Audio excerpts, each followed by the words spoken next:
Спорот околу движењето Беса доби судски епилог, тврди Билјар Касами.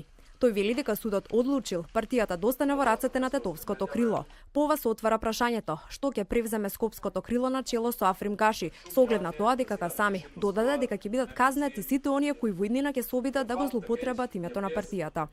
Со ова одлука на судот се отфрла неоснованото барање на неформална група што укажува на тоа дека партиските тела ги избираат низините членови, а не од сомнителни кругови кои не го сакат доброто на албанците и кои не се во служба на албанците. По судскиот епилог, како прво им се обраќаме на сите оние кои биле манипулирани од одредени личности да се вратат во движењето Беса. Скопското крило го обвини Касами дека манипулира дека го добил судскиот спор за партијата.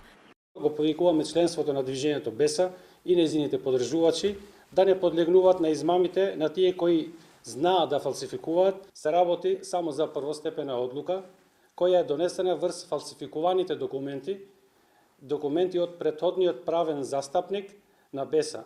За сега не се знае дали Скопското крило ќе се преименува во нов политички субјект или ќе прифати да се врати во партијата.